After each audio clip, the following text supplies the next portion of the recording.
আমার মুসলমান বন্ধুগণ, গভীর মনোযোগ। আল্লাহ রাব্বুল ইজ্জত ওয়াল জালাল এই সৃষ্টির ভিতরে আল্লাহর পরে জিবরিল আমিনকে যখন সৃষ্টি করলেন, শুধু জিবরাইলকে সৃষ্টি করেছেন, আর কিছুই নাই। এবার জিবরাইল আল্লাহকে বলছেন, আল্লাহ তাআলা এই সৃষ্টিতে আপনাকে আমি হারাতে চাই না, কোনো দিন এমন কোন কাজ করতে চাই না যেই কাজের কারণে আপনি আমার উপর অসন্তুষ্ট হয়ে যান। আমি গোটা জিন্দেগি আপনাকে সন্তুষ্ট রাখতে চাই। কি করলে আপনাকে খুশি রাখা যাবে? আপনি কোনোদিন আমার উপর অসন্তুষ্ট হবেন না, এমন কোন জিনিস যদি বলে দিতে পারতেন। আল্লাহ বললেন, জিবরাইল রে, আমি যা সৃষ্টি করেছি আর যা সৃষ্টি করি নাই, আরশ, কুরসি, লৌহ কলম, জান্নাত, জাহান্নাম, জিন্নাত, ইনসান, ফেরেশতা, যা সৃষ্টি করেছি আর যা সৃষ্টি করি নাই, সব যদি তুমি আমাকে দিয়ে দাও, আমাকে সন্তুষ্ট করতে পারবে না। এবার জিবরাইল বলছেন, আল্লাহ তাআলা তাহলে কি করলে আপনাকে সন্তুষ্ট করা যায়?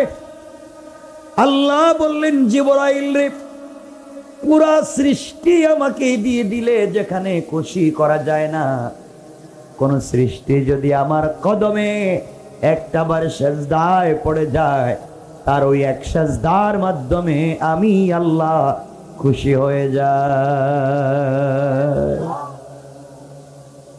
জিবরিল আমিন বলছেন, আল্লাহ তাআলা তা যদি সত্য হয়ে থাকে, আর কোনদিন আপনি আমার উপরে অসন্তুষ্ট হতে পারবেন না। আজকে থেকে আমি আপনার কদমে সেজদায় পড়ে গেলাম। দুইটা বর্ণনা, কেউ বলেছেন 30,000 বৎসর আল্লাহর কদমে সেজদা করলেন জিবরাইল, আর কেউ বলেছেন 30 লক্ষ বৎসর একাধারে আল্লাহর কদমে সেজদা করলেন জিবরাইল। 30 লক্ষ বৎসর সেজদা করবার পরে আল্লাহ তাআলা বলছেন, জিবরাইল এবার মাথা উঠাও। জিবরিল আমিন যখন মাথা উঠালেন, আল্লাহ রাব্বুল ইজ্জত ওয়াল জালালকে ডাক দিয়ে বলছেন, আল্লাহ তাআলা আমি তো লম্বা সময় সেজদা করেছি, আমার মন বলছে আমার আগে তো লম্বা সেজদা আপনার সৃষ্টির কেউ দিতে পারে নাই।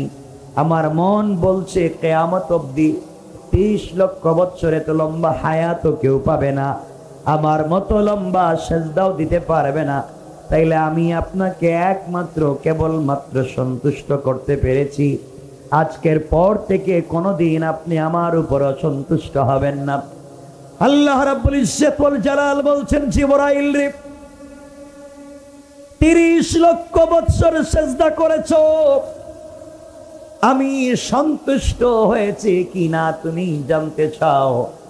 জিবরাইল এই প্রশ্নের জবাব জানবার আগে আমার আরশে আজিমের দিকে লক্ষ্য করো। জিবরিল আমিন আল্লাহ তাআলার আরশে আজিমের দিকে তাকালেন, তাকাইয়া দেখেন ওখানে লেখা আছে লা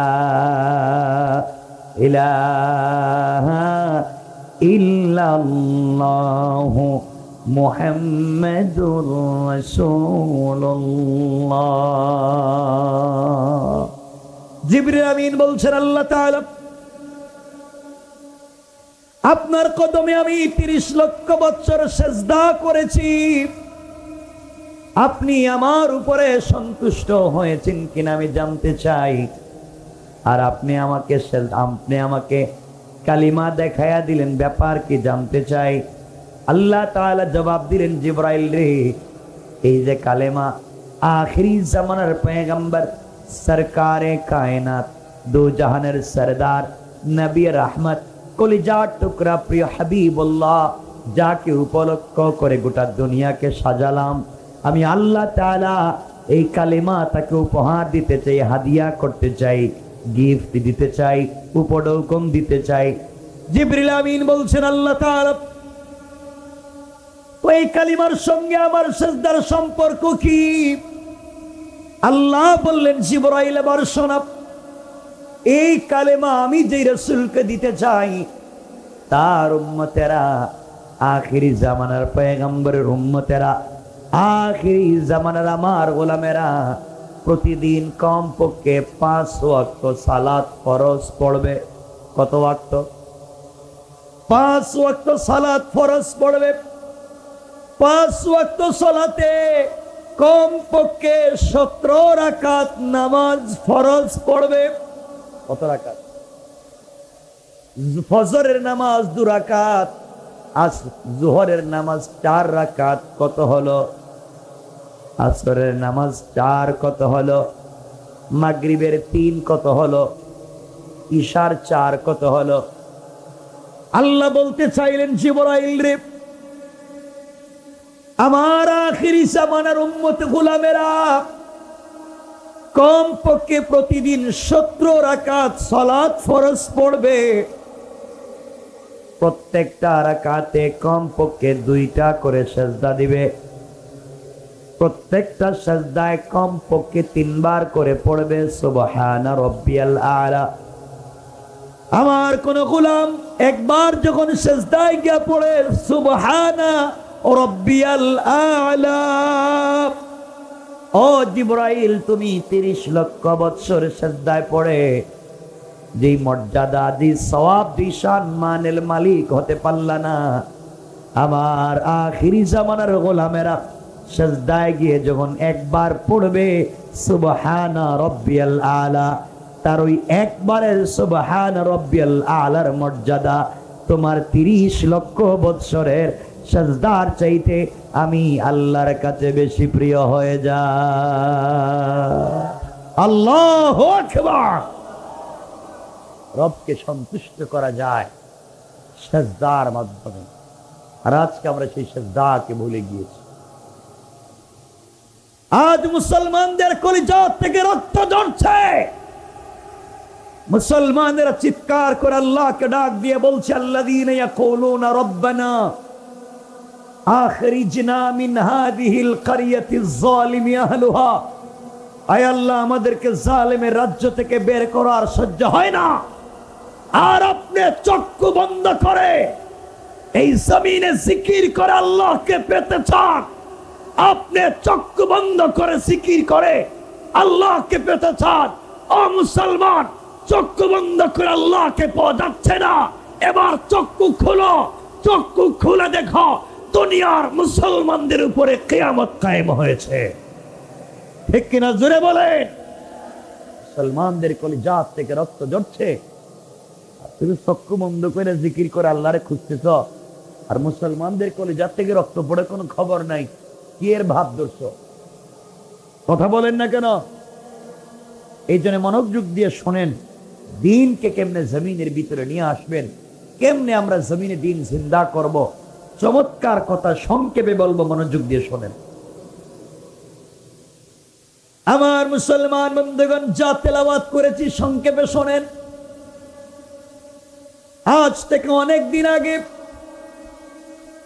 আল্লাহ রাসূল সাল্লাল্লাহু আলাইহি ওয়াসাল্লামের জন্মের অনেক দিন আগে ঈসা আলাইহিস সালাতু ওয়াস সালাম পৃথিবী থেকে চলে যাওয়ার অনেক দিন পরে ইয়ামান দেশের নাজরানে, যে ইয়ামান আপনারা চিনেন, যে ইয়ামানের মুসলমানদের কলিজা থেকে রক্ত ঝরে। আবার বলছি, শোনেন ভালো করে, মনোযোগ দিয়ে শুনবেন, কাগজে কলমে লিখে রাখবেন। রাসূল পাক সাল্লাল্লাহু আলাইহি ওয়াসাল্লামের জন্মের অনেক দিন আগে ঈসা আলাইহিস সালাম জমিন থেকে বিদায় নেওয়ার অনেক দিন পরে ইয়ামান দেশের নাজরানে এক বেয়াদব, বেওকুফ, জালেম বাদশার জন্ম হলো। এই বাদশার নাম উবাইদুল্লাহ সিন্দিন কেলাবি তাফসীর লিখেছেন। এই বাদশার নাম হলো ইউসুফ জোনাওয়াস। কথাগুলো মনোযোগ দিয়ে শোনেন। জালেম বাদশা, নির্দয় বাদশা, ইসলাম মানে না ওই বাদশা দেশের ক্ষমতা গ্রহণ করে রাজ সিংহাসনে বসে গিয়েছে, আর ঘোষণা করে দিয়েছে, আমার দেশে, আমার নাজরানে কেউ তাওহীদের দাওয়াত দিতে পারবে না। কেউ রিসালাতের দাওয়াত দিতে পারবে না, কেউ আল্লাহর কথা বলতে পারবে না, কেউ রাসূলের কথা বলতে পারবে না। যে ব্যক্তি বলবে তার মৃত্যুদণ্ড। নাউজুবিল্লাহ বলবেন। বাদশা ইউসুফ জোনাস ঘোষণা করে দিল, আমার দেশে কেউ কালিমার দাওয়াত দিতে পারবে না। যেই ব্যক্তি দ্বীনের দাওয়াত দিবে, আল্লাহর কথা বলবে, রাসূলের কথা বলবে, তার মৃত্যুদণ্ডের আইন কার্যকর করে ফেলল। মনোযোগ দিয়ে শোনেন কি বলতে চাই। এইভাবে চলতে লাগলো, একদিন, 2 দিন না, কয়েক যুগ চলে গেল, দীর্ঘদিন পর্যন্ত চলে গেল। এই দেশের ভিতরে কেউ তাওহীদের দাওয়াত দিতে পারে না, রিসালাতের দাওয়াত দিতে পারে না। যেই ব্যক্তি তাওহীদের কথা বলে, আল্লাহর কথা বলে, রাসূলের কথা বলে, বলতে দেরি হয় তাকে হত্যা করতে দেরি হয় না, মেরে ফেলে, গুম করে ফেলে, জবাই করে ফেলে, কোথায় যেন উঠাইয়া নিয়ে যায় কোনো খবর থাকে না। আজও পৃথিবীতে মুসলমানেরা দিল খুলে আল্লাহ এবং রাসূলের কথা বলতে পারে না, কারণ রাস্তায় বের হলে কি হবে সে নিজেই জানে না। ঠিক কিনা বলেন? আমার মুসলমান বন্ধুগণ, কথাগুলো শোনেন। দীর্ঘদিন চলে গিয়েছে, মনোযোগ দিয়ে শোনেন। বাদশা ইউসুফ জুনাওয়াস আস্তে আস্তে বৃদ্ধ হয়ে গেল, আর বয়স নাই, এখন কমে যাচ্ছে, বুড়া হয়ে গিয়েছে। চিন্তা করলো, আমি যদি মরে যাই, এই দেশে কালিমার দাওয়াত দিতে দেই নাই, এই দেশে তাওহীদের দাওয়াত দিতে দেই নাই, এই দেশে রিসালাতের দাওয়াত দিতে দিলাম না, তাবলীগ করতে দিলাম না। আমি মরে গেলে, আমি যদি বৃদ্ধ হয়ে গিয়েছি, আমি যদি মরে যাই, তাহলে এই দেশের ক্ষমতায় যদি কোরআনওয়ালারা আসতে পারে, তাহলে আমার পরিবার সহ সবাইকে তো ব্রাশ ফায়ার করে মারবে। কথা বলেন, সবাই বলেন। এই চিন্তা করে বাদশা ইউসুফ জোনাওয়াস চিন্তা করল, আমি চাই আমি মরে গেলে এই দেশের ক্ষমতায় আমার ছেলে থাকবে, সে মরে গেলে তার ছেলে, ও মরে গেলে তার ছেলে, এইভাবে যুগের পর যুগ, কালের পর কাল আমার পরিবার থেকে এই দেশের শাসন ক্ষমতা চলবে। পৃথিবীর কেউ যেন সুযোগ না পায়, এমন একটা ব্যবস্থা করা লাগবে। এই জন্য বাদশা তৎকালীন পৃথিবীর সব থেকে বড় জাদুকর যে ছিল, ব্ল্যাক ম্যাজিক করত, কুফরি কালাম করত, তার কাছে পৌঁছে গেল। ডাক দিয়া বলছে, জাদুকর, আমি চাই আমি মরে গেলে এই দেশের ক্ষমতায় আমার পরিবার থেকে চালাবে আমার ছেলে, সে মরে গেলে তার ছেলে, ও মরে গেলে তার ছেলে, এইভাবে যুগের পর যুগ, কালের পর কাল আমার পরিবার থেকে চলবে। পৃথিবীর কেউ যেন সুযোগ না পায়, দেশের কেউ যেন সুযোগ না পায়। আপনি কি ব্যবস্থা করে দিতে পারবেন? জাদুকর ডাক দিয়া বলছে, বাদশা জাহাপনা, আমি পারবো। বিনিময়ে আপনি আমারে কি দিবেন?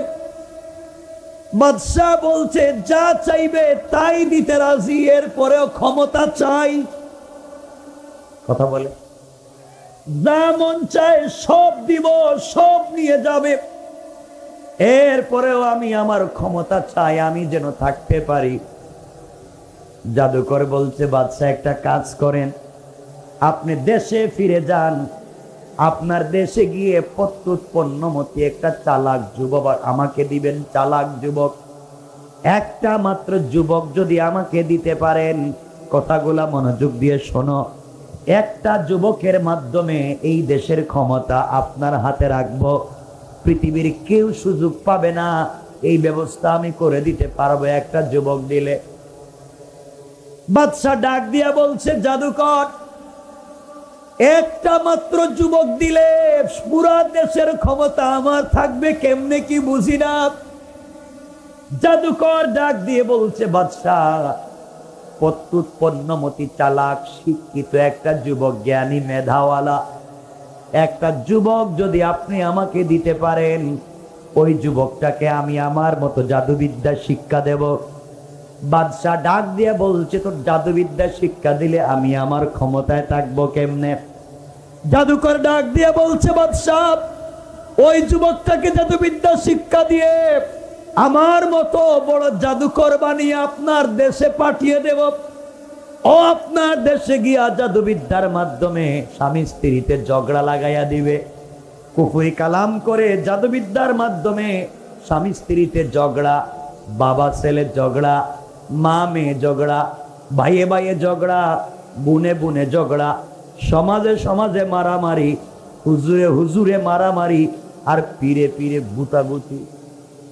কথা বলে, আমি এমন জাদুবিদ্যা শিক্ষা দিব হেরা নিজেরাই নিজেরাই মারামারি করবে, আপনি আপনার দেশ চালাবেন, আপনার বিরুদ্ধে লাগবার মতো সময় পাবে না। ঠিক কিনা বলেন?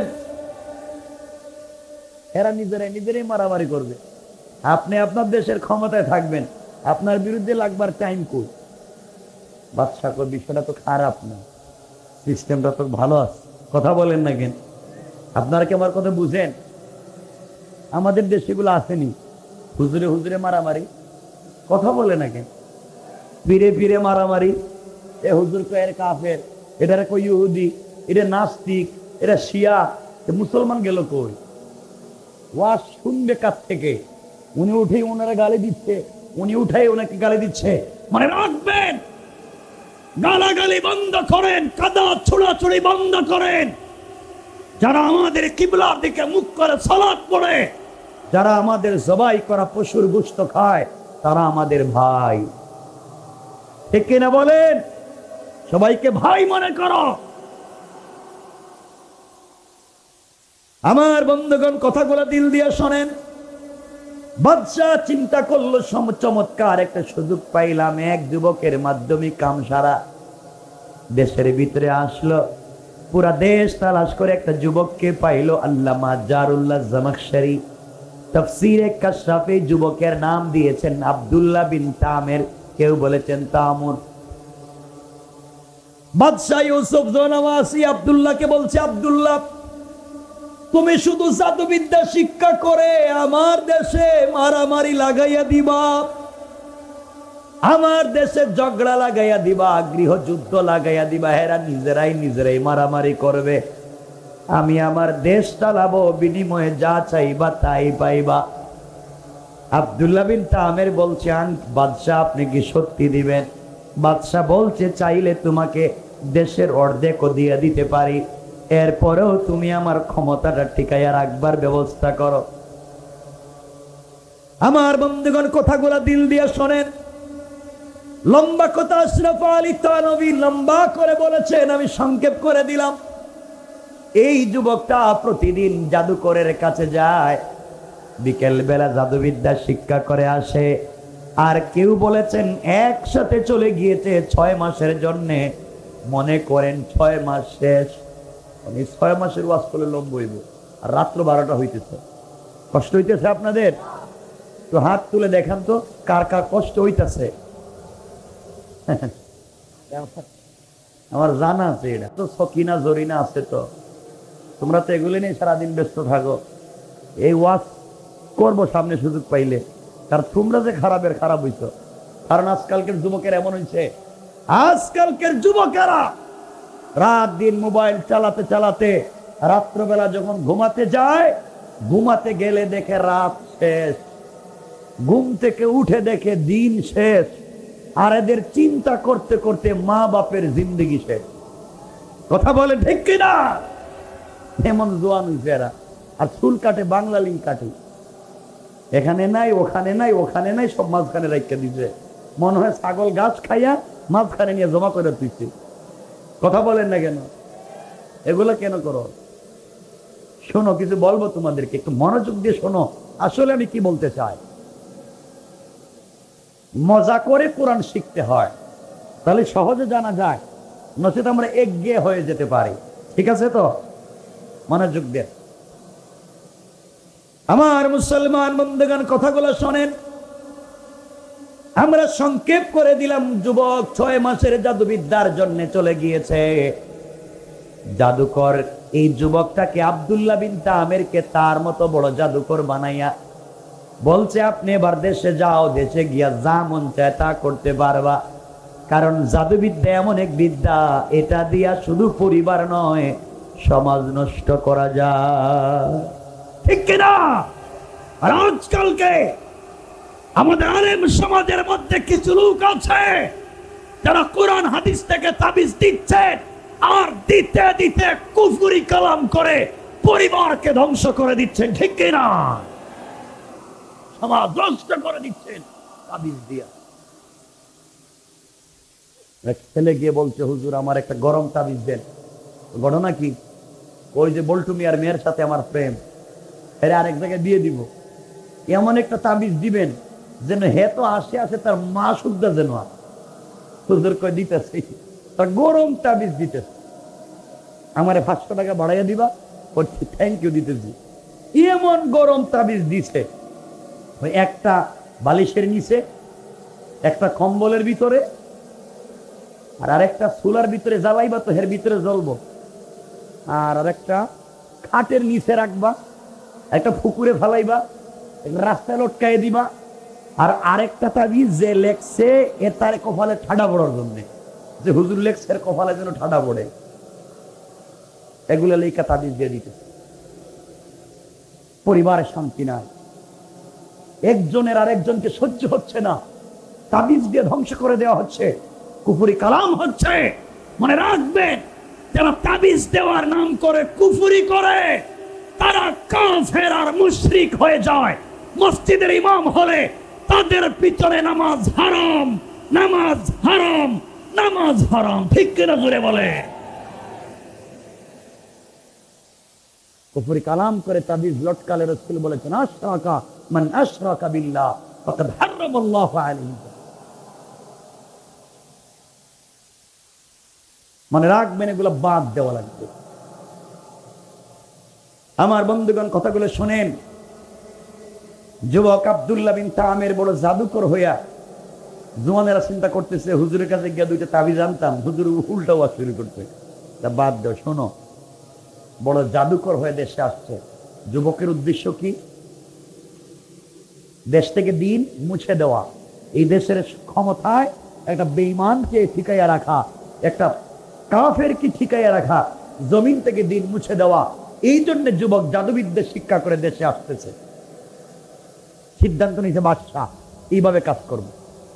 আর আমার আল্লাহ এখন সিদ্ধান্ত নিতেছেন, বাদশাহ যে যুবকরে দিয়া তুমি দেশ থেকে দিন মুছে দিতে চাও, আমি সিদ্ধান্ত নিলাম এই যুবকরে দিয়াই এই দেশে দিন জিন্দা করব। আল্লাহু আকবার বললেন না? এটা আল্লাহর কৌশল সামনে আসবে। এই জন্য আল্লাহ বলেছেন, ওয়া মাকারু ওয়া মাকারাল্লাহ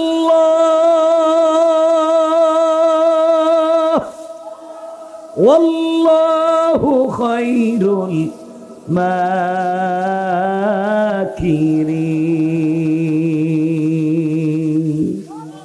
আল্লাহ বলছেন, কিসের কৌশল? তোমাদের কৌশলের চাইতে আমার কৌশল আরো বড়। তোমরা বুঝতেই পারতেছেন আমি কি করতে চাই। আমার বন্ধুগণ, কথাগুলো দিল দিয়ে শোনেন। এক পর্যায়ে যুবক আব্দুল্লাহ বড় জাদুকর হয়ে দেশ থেকে দিনকে মুছে দেওয়ার জন্য ঢুকে গেল নাজরানে। চলতে আছে, সিদ্ধান্ত নিয়েছে বাদশার দরবারে যাব, বাদশার কাছ থেকে পরামর্শ নিয়ে দেশের ভিতরে কাজ শুরু করে দিব। যেখানে কালিমাওয়ালারে পাইব, যেখানে দাড়িওয়ালা টুপিওয়ালারে দেখবো, এদেরকে খতম করে দেব। এই সিদ্ধান্ত নিয়ে আব্দুল্লাহ বিন তামের যখন রাস্তা দিয়ে যায়, দেশের ভিতরে ঢুকে কিছু দূর যাওয়ার পরে দেখে একটা গাছের গোড়ায় মুখে সাদা দাড়ি, মাথায় সুন্দর পাগড়ি পরা একজন আল্লাহওয়ালা গাছের গোড়ায় বসে বসে সত্য ধর্ম কালিমার দাওয়াত দিয়ে যায়। পড়েন সুবহানাল্লাহ। যুবক আস্তে আস্তে কাছে গিয়েছে, কাছে গিয়ে ডাক দিয়ে জিজ্ঞাসা করে, আঙ্কেল, গাছের গোড়ায় বসে বসে আপনি কি করেন জানতে চাই।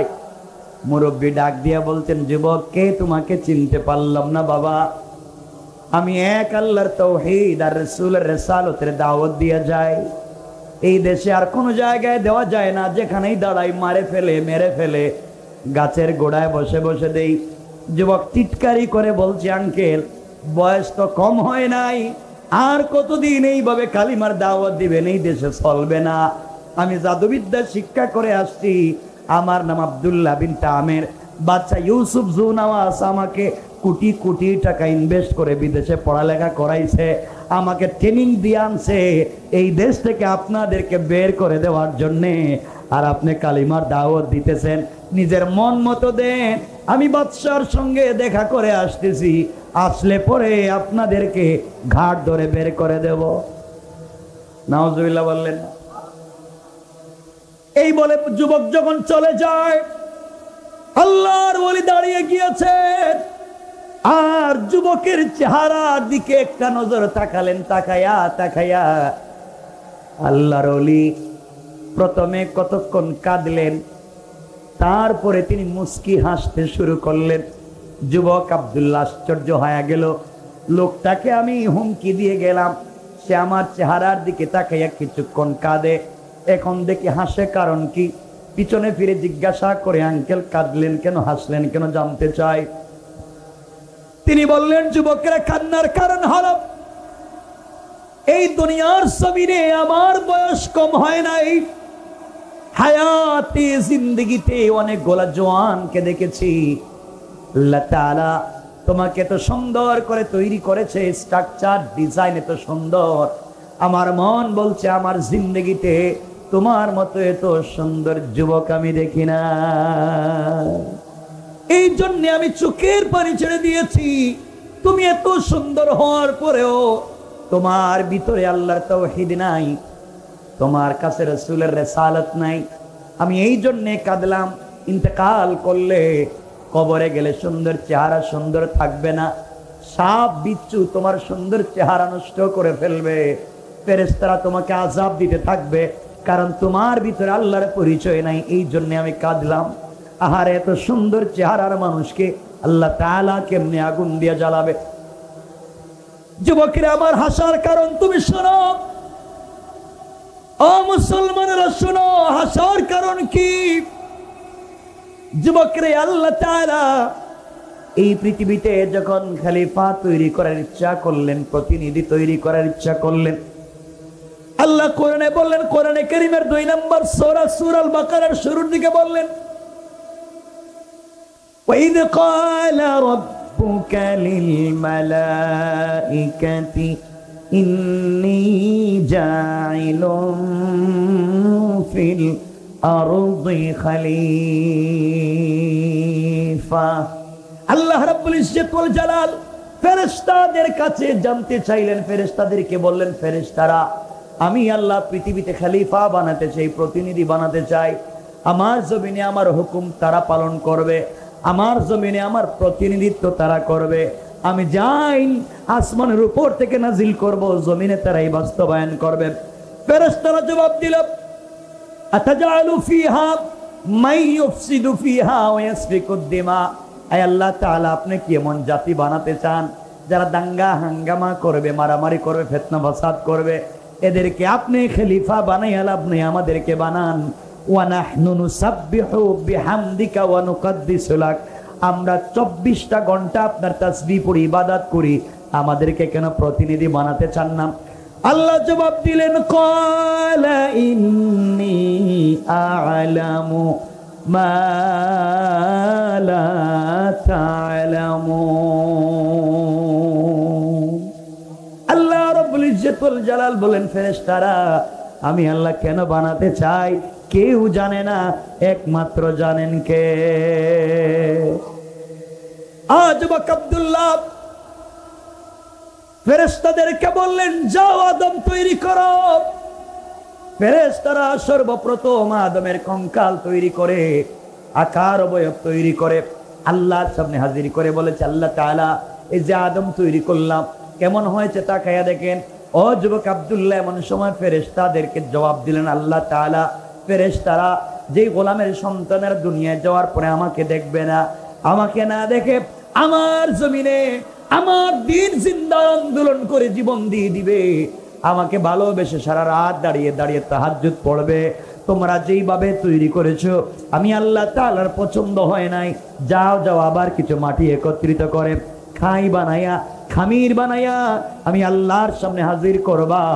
এই মুহূর্তে আমি আল্লাহ তাআলা আমার কুদরতের হাত মুবারক লাগাইয়া দুনিয়ার জমিনে আদম বানাতে চাই। পড়েন সুবহানাল্লাহ। যুবক আব্দুল্লাহ শরফ, এমন সময় আল্লাহ তাআলা সর্বপ্রথম আদমের কপাল তৈরি করেছেন, আদমের কণ্ঠনালী, আদমের কাঁধ, আদমের গাল, আদমের ঠোঁট, আদমের চক্ষু আমার আল্লাহ তৈরি করে ফেরেশতাদের দিকে তাকায়া ডাক দিয়ে বলেছেন, ফেরেশতারা আমি আল্লাহ তাআলা নিজের হাতে আদম তৈরি করেছি, তাকায়া দেখো কেমন হয়েছে। যুবক আব্দুল্লাহ রে, এমন সময় সমস্ত ফেরেশতারা আদমের চেহারা মুবারকের দিকে তাকায়া আল্লাহর কদমে সেজদায় পড়ে ডাক দিয়ে বলেছে, আল্লাহ তাআলা এই পৃথিবীতে আপনি যা সৃষ্টি করেছেন আদমের মতো এত সুন্দর চেহারা এই জন্মে কোনোদিন দেখি নাই। আল্লাহু আকবার। যুবক আব্দুল্লাহ, এই জন্য তোমার চেহারা মুবারকের দিকে তাকিয়ে আমি কাঁদলাম, এই জন্য হাসলাম। ফেরেশতারা আল্লাহর কাছে জানতে চাইলেন, আল্লাহ তাআলা নিজের হাত দিয়ে বানানোর কারণটা কি জানতে পারি? পৃথিবী বানালেন কোন পাইয়া কোন, আর আদমকে কেন নিজের হাত দিয়ে বানাবার প্রয়োজন পড়েছে জানতে চাই। যুবক আব্দুল্লাহ রে, আল্লাহ জবাব দিয়েছেন, আমার গোলামেরা দুনিয়া যাওয়ার পরে আমাকে ভুলে যাবে, দুনিয়ার চাক চিক্কে পড়ে, দুনিয়ার সম্পদের লোভে পড়ে, দুনিয়ার অহমিকা আর আত্মম্বরিতায় ভুগে আমার গোলাম যখন আমাকে ভুলে যাবে, পুরা জিন্দগি অপরাধ করে, যেই দিন আমি আল্লাহকে চিনতে পারবে, এইভাবে মহিষ বাতান কোন একটা ওয়াজ মাহফিলে এসে আমার গোলাম আমার পরিচয় লাভ করে, বাড়িতে যাওয়ার পরে চোখের পানি ছেড়ে আমার দেওয়া কপাল আমার কুদরতের পায়ে লাগাইয়া আমার দেওয়া চোখ থেকে পানি ছাড়ে যখন তওবা শুরু করে কান্না করবে, আল্লাহ তাআলা বলেছেন, যুবক রে, সাথে সাথে আল্লাহ তাআলা তার গোটা জিন্দেগীর গুনাহগুলোকে মাফ করে জান্নাতি বলে ফয়সালা করে দিতে আল্লাহ তাআলার 1 মিনিটও দেরি হবে না। পড়েন সুবহানাল্লাহ। যুবক আব্দুল্লাহ, আল্লাহ বলেছেন যত অপরাধ করো আল্লাহর কাছে চাইলে তিনি ক্ষমা করে দিবেন। এই জন্য তোমার চেহারার দিকে তাকাইয়া হাসলাম। তোমার মতো বোকা, তোমার মতো আহাম্মক, তোমার মতো বেওকুফ এই দুনিয়ার জমিনে আর নাই। তুমি তো মাত্র জাদুবিদ্যা শিক্ষা করেছো, আর তো কিছু করো নাই। আমার মন বলছে এই মুহূর্তে তুমি যদি জাদুবিদ্যা বাদ দিয়া আমার কাছে কালিমা পড়ো, তাওহীদ আর রিসালাতটা গ্রহণ করো, জাদুবিদ্যা অর্জন করে দি ক্ষমতা পাও নাই। আমার মন বলছে কালিমা পড়লে আল্লাহ তাআলা তোমাকে আরো ক্ষমতার মালিক বানাইয়া দিতে পারে। আল্লাহু আকবার। যুবক চিন্তা করে কোটি কোটি টাকা ইনভেস্ট করে বাদশা আমার জাদুবিদ্যা শিখাইছে, আর মুরব্বী কয় কালিমা পড়লে এর থেকে বেশি পাওয়ার পাওয়া যাবে। তাহলে কালিমা পড়বো না ছেড়ে দিব নাকি? বাদশা এত কিছু আমারে করলো, এত কোটি কোটি টাকা দিল, বিদেশে পড়াইলো, পুরা দেশের ভবিষ্যৎ আমার উপরে ছেড়ে দিল, আর আমি কি এখন কালিমা পড়বো না কি করবো? মুরব্বী বললেন, বাবা তুমি পড়তেও পারো ছাড়তেও পারো, তবে আমি বলছি তুমি যে শিক্ষা অর্জন করেছো সাময়িক কিছু আনন্দ পেতে পারো, আর আমি যে কালিমার কথা বলছি এটার পাওয়ার এত, পুরো দুনিয়া যদি তোমার সামনে দাঁড়িয়ে যায়, হাসবি আল্লাহ বলে যদি তুমি তাদের সামনে দাঁড়িয়ে যাও, রব বলেছেন আমি তার জন্য যথেষ্ট। আল্লাহু আকবার, জোরে বলেন। যুবক বলতে, হুজুর সত্যি কি আমি কালিমা পড়ে মুসলমান হয়ে যাব? আমি কি কালিমা পড়লে কি পাওয়ার পাবো? আল্লাহর ওলি বলছেন, আমি বিশ্বাস করি তুমি কালিমা পড়লে আরো বেশি ক্ষমতার মালিক হবা। যুবককে, হুজুর তাইলে যা হবার হইছে, বাচ্চা তো টাকা পয়সাও দিছে, বাড়ি গাড়িও দিছে, সব সম্পত্তি দিছে, বিদেশে পড়াইছে, সব বাদ, আপনি আমার কালিমা পড়াইয়া দেন। সুবহানাল্লাহ, জুড়ে বললেন না? এতদিনের চিন্তা, এতদিনের সাধনা, এতদিনের মেহনত, বিদেশে পড়াইয়া ট্রেনিং দিছে, আর এই যুবকরে একজন হুজুর 1-2 মিনিট ওয়াজ করছে শুধু তাওহীদ আর রিসালাতের, যুবককে আমার কালিমা পড়ান। বুঝা গেল দ্বীনের বহুত পাওয়ার, ঠিক কিনা বলেন? আল্লাহর ওলি তারে কালিমা পড়ে মুসলমান বানাইয়া দিচ্ছে। জোরে বলেন না সুবহানাল্লাহ। আলোচনা সামনে শোনেন। যুবককে হুজুর কালিমা তো পড়লাম, কিছু তো বুঝতেছি না। আপনারা বললেন কালিমা পড়লে পাওয়ার পাইবো, আমি তো কিছুই পাইলাম না। আল্লাহর ওলি বললেন তুমি কালিমা অর্ধেক পড়ছো, অর্ধেক। অর্ধেক মানে পুরোটাই তো বললাম, তো বাকি অর্ধেক বাকি আছে। হুজুর বাকি অর্ধেকটা কি? তোমাকে আমার বুকের সঙ্গে তোমার বুকটা লাগাই একটা জাথা দিমু, একটা সাপ দিমু। ও বুকের সঙ্গে বুক লাগাইলে কি হয়? বুকের সঙ্গে বুক লাগাইলেই বুঝতে পারবা কি হয়। কারণ ইলম সিনাদের সিনা, ইলমে মারিফত, আল্লাহর পরিচয়, আল্লাহর পাওয়ার, ইলমে মারিফতের নূর, এটা কিতাব পড়ে পাওয়া যায় না, সিনার থেকে আরেক সিনায় যায়। এই জন্য জিবরিল আমিনকে আল্লাহ তাআলা বলে দিয়েছেন, যাও আমার রাসূল কিতাব পড়তে চায়, ইকরা। জিবরিল আমিন বলছেন আল্লাহ তাআলা কার কাছে কোরআন দিয়া পাঠালেন? মুহাম্মদকে ইকরা বললাম, কয় পারে না। আবার বলছি ইকরা, জানি না। আবার বলছি ইকরা, রাসূল বলেন আমি পড়তে পারি না। জিবরাইল বলছেন আল্লাহ যার কাছে কোরআন দিলেন তিনবারই বললাম ইকরা, উনি বলেন পড়তে পারেন না। আল্লাহ বলছেন জিবরাইল আমার বন্ধুকে কিতাবের মুখাপেক্ষী বানাতে চাই না, তুমি আমার বন্ধুর বুকের সঙ্গে বুকটা লাগাইয়া একটা চাপ দেওয়ার দায়িত্ব তোমার, আর 30 পারা কোরআন তার সিনায় নাজিল করে দেওয়ার দায়িত্ব আমি আল্লাহ। ইলম সিনাদের সিনা, ইলম এক সিনা থেকে আরেক সিনায় যায়। আল্লাহর ওলি বলছেন যুবক আব্দুল্লাহ তোমাকে একটা ছাপ দিলেই বুঝতে পারবা কালিমার পাওয়ার কি। করে দেন, তাড়াতাড়ি দেন, কিছুই বুঝতেছি না কিন্তু। আল্লাহর ওলি যুবককে বুকের সঙ্গে জড়িয়ে ধরলেন, আর চোখের পানি ছেড়ে আসমানের দিকে দুইটা হাত উঠাইয়া আল্লাহকে ডাক দিয়ে বলেছেন, আল্লাহ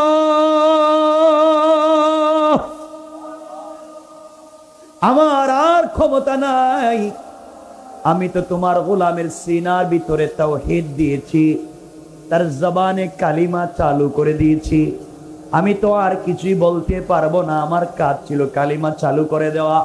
আয় আল্লাহ তাআলা এই দেশ থেকে বাদশা কালিমা মুছে দিতে চায়, আর আমি এই যুবক যেই অ্যান্টিবায়োটিক, যেই ট্যাবলেট দিয়া, যেই মেডিসিন দিয়া দিনকে মুছে দিতে চায়, আমি তো এর ভিতরে কালিমা চালু করে দিয়েছি, তার ভিতর থেকে কুফরি নেফাকি দূর করে তোমার পরিচয়টা ভিতরে দিয়া দাও। আল্লাহর ওলি যুবকটাকে জড়াইয়া চোখের পানি ছেড়ে চিৎকার করে যখন কান্না করে, যুবক ডাক দিয়া বলছে, আঙ্কেল এই মুহূর্তে আপনি আমাকে ছেড়ে দেন, এই মুহূর্তে আপনি আমাকে ছেড়ে দেন, আপনার একটা চাপে আমি এই মুহূর্তে দেখি আল্লাহর আরশ পর্যন্ত পরিষ্কার দেখা যায়। আল্লাহু আকবার, আমাকে ছেড়ে দেন। আল্লাহর ওলি যুবকটাকে ছেড়ে দিয়েছে। যুবক বলতেছে, হুজুর আমি কোটি কোটি টাকার মালিক হয়ে বিদেশে পড়ালেখা করে যে স্বাদ শান্তি পাইনি, আপনি আমার বুকের সঙ্গে বুকটা লাগিয়ে একটা চাপ দিয়েছেন, মনে হচ্ছে পৃথিবীর পুরো শান্তি আমার বুকে চলে এসেছে।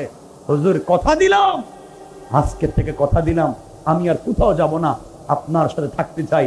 বাদশাহ আমাকে দিয়া এই দেশ থেকে দিনকে মুছে দিতে চেয়েছে, আর আমি আপনার হাতে হাত রেখে বায়াত নিয়া ওয়াদা করলাম আমি এই দেশে দিনকে জিন্দা করে দেব।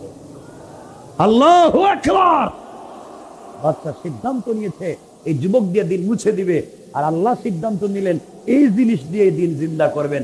আল্লাহ পারেননি? আল্লাহ আরেক জায়গায় বলেছেন, ইন্না কাইদাশ শাইতানি কানা দাঈফা। আল্লাহ রাব্বুল ইজ্জত ওয়াল জালাল বলেছেন, কাফের বেঈমানেরা যত কৌশল করে দিন মুছে দেওয়ার জন্য, তারা জানে না তাদের কৌশল আল্লাহর কাছে মশা মাছির গড়ের চাইতে আর দুর্বল। কথা কোন থেকে না? যুবককে, হুজুর আমি আর যাইতাম না, এখন আপনি একজন নেতা আর আমি আপনার কর্মী, এই দেশের দিন জিন্দা করব, আর তো কেউ নাই। আল্লাহর ওলি বললেন, যুবক এখানে থাইকাও লাভ নাই, বাড়িতে যাও, যেখান থেকে দিন মুছে দেওয়ার কৌশল হয়েছে ওখানে গিয়া দিন আগে কায়েম করো, আর আমার কাছে থাকার দরকার নেই, যাও। যুবক মাত্র কালিমা পড়ছে, বিশাল বড় ক্ষমতা পাওয়ার পরও সে কালিমা ওয়ালা হয়েছে, সব বাদ দিয়া কত স্যাক্রিফাইস করেছে। এখন চলে যাচ্ছে নিজের বাড়িতে, যাচ্ছে আর যাওয়ার সময় তো, হুজুর বাড়ি থেকে আইতেছি, কিন্তু এই বাদশা আমার পয়সা দিয়ে কামটা গড়াইছে, আগে হেরে সাইজ করে দিব। আল্লাহু আকবার বললেন না? যাইতেছে। দেখেন সিস্টেমটা উল্টে দেখে কথা বলেন না কেন? এই জন্য যারাই দুনিয়ার জমিনে পয়সার পিছনে পড়ে, ক্ষমতার পিছনে পড়ে, ক্ষমতার অপব্যবহার করছো, আল্লাহ চাইলে জুতা পেটা করে 10 তলার থেকে গাছ তলায় নামাইয়া দিতে পারে। বন্ধুগণ শোনো, যুবক চলে যাইতেছে নিজের বাড়িতে। কই যায়? কষ্ট হইতেছে মনে আপনাদের? 12টা বিকে রেখে দিব? কষ্ট হইতেছে যে আপনাদের? শোনেন, বাড়িতে যাচ্ছে যুবক, মাত্র কালিমা পড়ছে। দেখেন না কালিমার পাওয়ার কি? আপনি আমি কালিমার পাওয়ার পাই না কেন? কালিমাও পড়তেছে, তসবিও পড়তেছে, সুদের টাকাও গুনতেছে। কথা কোন না কেন? এজন্য আমাদের কাজ হয় না। যুবক বাড়িতে যাইতেছে, কিছু দূর যাওয়ার পরে রাস্তায় গিয়ে দেখে রাস্তার দুই পার্শ্বে, শুনেন যুবকেরা, শত শত মানুষ দাঁড়িয়ে আছে। রাস্তার মধ্যখানে দুইটা বর্ণনা, তাফসীরে কাশফে দুইটা বর্ণনা। কেউ বলেছেন বিষাক্ত একটা সাপ, আর কেউ বলেছেন বিষাক্ত একটা বাঘ দাঁড়িয়ে আছে। আমরা একটা বর্ণনার আলোচনা করব, দুটার আলোচনা করলে লম্বা হবে। ধরেন রাস্তায় বিষাক্ত একটা বাঘ, সাপ নাই। যুবক যাচ্ছে, রাস্তার মধ্যখানে বড় একটা বাঘ দাঁড়িয়ে রয়েছে। পাবলিক রাস্তা পারাপার হতে পারতেছে না, যদি বাঘ খেয়ে ফেলে। যুবক কাছে গিয়ে জিজ্ঞেস করি, কিও তোমরা এখানে দাঁড়িয়ে আছো কেন? রাস্তা পার হও না কেন? পাবলিকও দেখতেছো না বাঘ দাঁড়াইয়া রয়েছে, গেলেই তো খায়া ফেলাইব। যুবক চিন্তা করলো, বাঘ দাঁড়াইয়া রয়েছে, খায়া ফেলাইব, এখনই তো পরীক্ষা করার সময়, পরীক্ষা হয়ে যাক। এইমাত্র কালিমা পড়ে আসলাম, এইমাত্র ঈমান নিয়ে আসলাম, এইমাত্র আল্লাহর ক্ষমতার পাওয়ার নিয়ে আসলাম, একটু পরীক্ষা হয়ে যাক, বাঘের শক্তি বেশি না কালিমার পাওয়ার বেশি? আল্লাহু আকবার বললেন না? এই কথা বলে যুবক আস্তে আস্তে করে বাঘের কাছে গেছে। আপনাদের আওয়াজে মনে হইলো জামালপুরের মানুষ কি 2 ফিটটা করে বাঘ পাল্টাছেন নাকি? তা বাঘ, বাঘ এটা ছবির বাঘ না, পিকচারের বাঘ না, অরিজিনাল। দেখলে তো প্রস্রাব কইরা অজ্ঞান হয়ে যাইবেন। অরিজিনাল বাঘের কাছে গেছে, বাঘের কাছে গিয়া আস্তে করে বাঘের কান ধরছে। জোরে আওয়াজ করে আল্লাহু আকবার, জোরে আল্লাহ, আরো জোরে আল্লাহু আকবার। কারণ কালিমা যদি থাকে, ঈমান যদি থাকে, বাঘ কথা শুনতে বাধ্য। আমার রাসূলের সাহাবীরা আরব সাগর পাড়ি দিয়ে আফ্রিকার জঙ্গলে গিয়ে তারা বাঘ সিংহের সামনে বক্তৃতা করেছে, তারাও কথা শুনেছে, ঠিক কিনা? কালিমার পাওয়ার এই জায়গা। আমার জওয়ানেরা, তরুণেরা শোনো,